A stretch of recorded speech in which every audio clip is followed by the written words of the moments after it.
You'll never succeed if you don't try. Unfortunately, a lot of stars are trying new looks this year and failing miserably.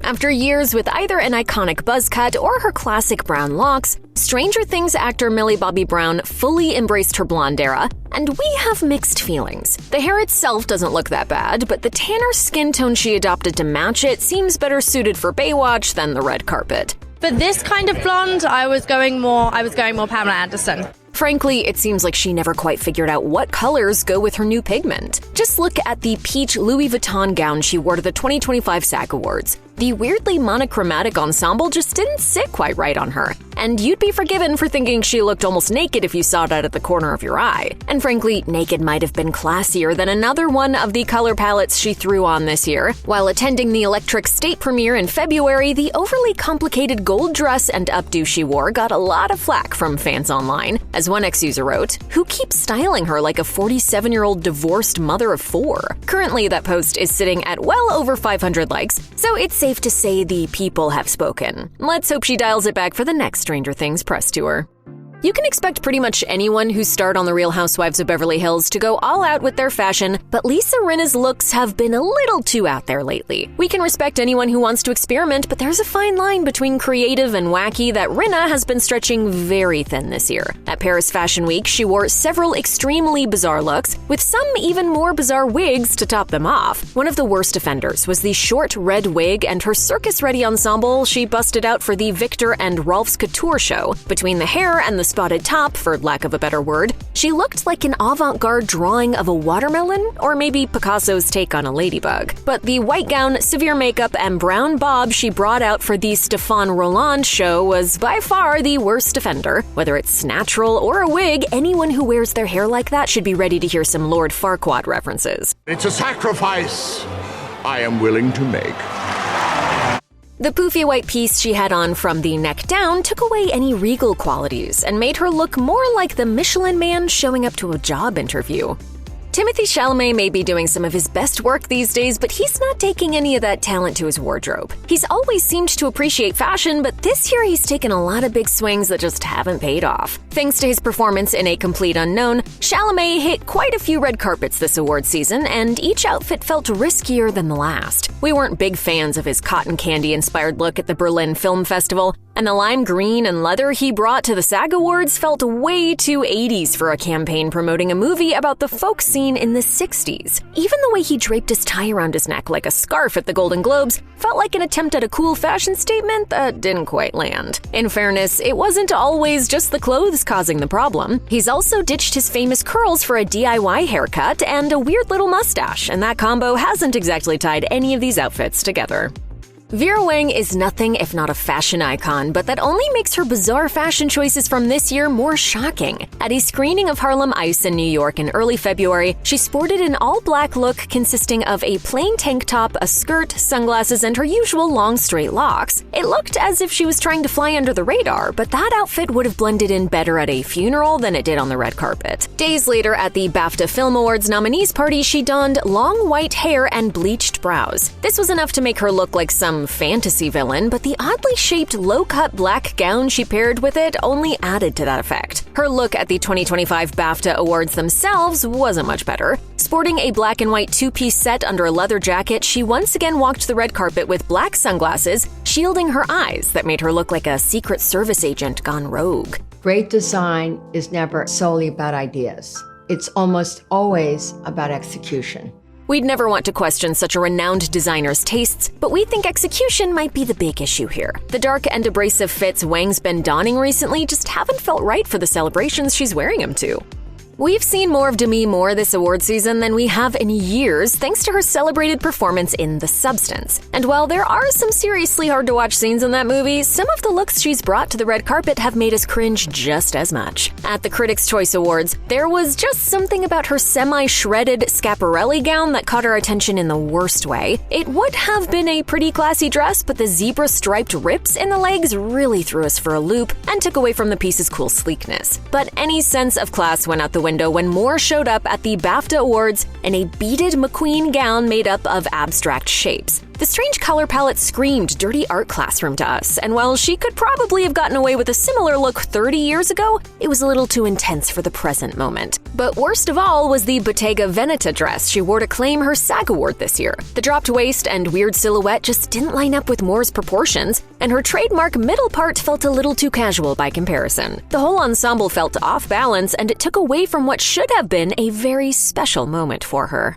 Melania Trump started 2025 strong as possibly the worst-dressed attendee at her husband's inauguration. Her baffling ensemble was composed of a stuffy coat and a hat plucked straight from a cartoon villain's closet. While the people who designed the outfit were proud enough of it, it's a very humble hat. So, the fact that Mrs. Trump really brought it to life speaks to her presence. That weird Michael Jackson meets the Hamburglar aesthetic will go down in history, and she hasn't done much to redeem herself since. From her black and white dress at the inaugural ball to her no-frills suit at the National Governors Association evening dinner, Melania's wardrobe has been somber, grave, and totally lacking in color or fun. And while some people could pull that off, there's something ominous about the First Lady going that direction. We don't know if she's trying to use her political platform to set some futuristic trend, or if she's sending some covert message with her clothes, but the product is pretty unsettling either way. Like the rest of her family, Melania will always be a polarizing figure, but with her resources, you'd think she might try to give off a more welcoming vibe some of the time. Maybe she's just mad Donald didn't read her book.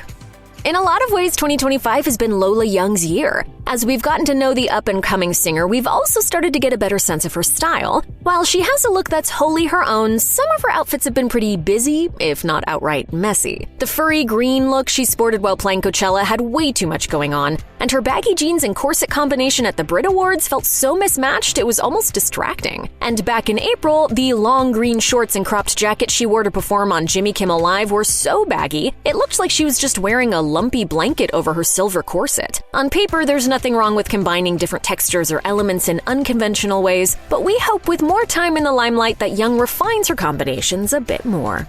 A go big or go home attitude can be extremely helpful in a lot of settings, but it doesn't always apply to fashion. Then again, Jennifer Lopez has never been afraid of taking new ideas to the extreme.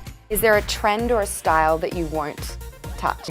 Not really. I just feel like you have to be open to everything. Over the past several months, Lopez has been proving that time and time again by wearing out a lot of dramatically oversized pieces that don't quite have the striking effect she might be going for. In January, she wore a way too massive white fur coat to the Vanity Fair and Amazon MGM Studios Awards season party. She then spoke on stage at the Grammy Awards wearing a beige maxi skirt with this weird over-the-top sculptural detailing around the hips. A few months later, she showed up to the Broadway premiere of Good Night and Good Luck wearing a huge white cape that completely overwhelmed the gown underneath. And what's particularly upsetting about that is when she took the cape off, the dress itself was totally sleek. We can certainly respect that she's trying something new, but we doubt that this one comically large element trend is going to catch on.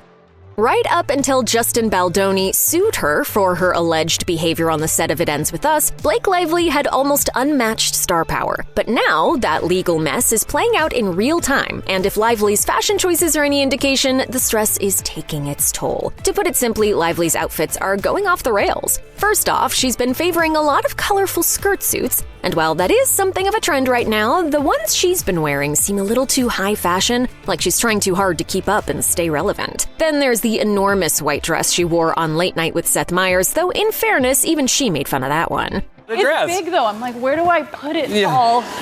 She's also been donning some interesting choices to promote her movie Another Simple Favor, and while weirdly eccentric items like a plasticky flesh-colored dress and a salmon sequin suit might seem appropriate for the lofty character she plays in the film, busting that style out in the real world so often feels a little cringe.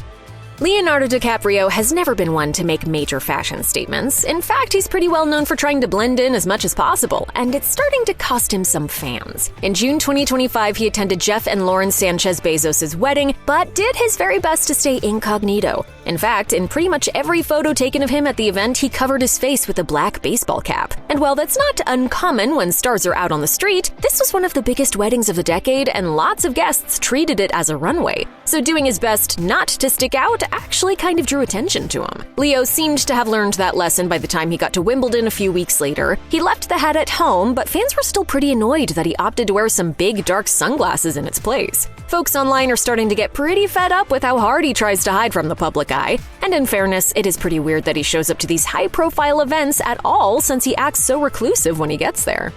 Well, DiCaprio wasn't the only victim claimed by the Bezos-Sanchez wedding. From the second Khloé Kardashian showed up, people started putting her on blast for the outfits she brought. She arrived in Italy for the special occasion in a skin-tight leopard print jumpsuit that had some of the worst travel outfit energy we've ever seen. And as hard as that would be to follow up, the bubblegum pink outfit she wore to the actual ceremony was so over the top and bright that it would be hard not to accuse her of trying to steal attention from the bride. And she certainly didn't leave her overly eccentric wardrobe in Italy. Just look at her Instagram. From matching camo prints with her kids to cowboy hats to jeans with no backside, Khloé's recent fits feel like Halloween costumes from a fever dream.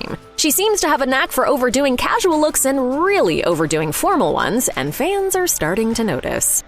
Every year, thousands of people, artists, and festival goers dress to the nines in the California desert for the Coachella Festival, and with numbers like that, there are bound to be some flops. The outfit Cardi B wore for her performance at Revolve Festival, an invite-only event held in the same valley during Coachella weekend, might have been the biggest miss of them all. That day, she opted for an odd blue jumpsuit with furry boots, or leg warmers, it's kinda hard to tell in photos, and it made her look undeniably like a Smurf. Now, considering she's featured on a song in the new Smurfs movie, this doesn't seem like too weird of a move. The thing is, she didn't give much of an indication that this ensemble was designed to promote the film. In fact, it was so thin and tight that the loudest message it sent was to be careful where you get your BBL done. The Chiefs were at the top of their game for much of the 2024 NFL season, and Travis Kelce dressed like he knew it. By the time the postseason rolled around in early 2025, the tight end was making wild fashion statement after wild fashion statement, but they weren't all winners. In late January, he arrived at the AFC Championship game in a Tom Brown suit with stripe detailing and a matching tie. The look felt a bit too matchy-matchy, and the coordinated beanie and glasses didn't do much to distract from that, but hey, at least he beat the Bills that night. Then the Super Bowl came around. The Chiefs were defeated in a landslide Eagles victory, and looking back, the outfit Kelce wore to the game that day might have been a bad luck charm. He sported an oversized orange suit with a matching shirt and sunglasses, and threw in a gold brooch with a black bag and matching shoes. It was so over the top, it was as if he was celebrating prematurely. We can't say for sure it's the reason the Chiefs lost, but it definitely didn't help.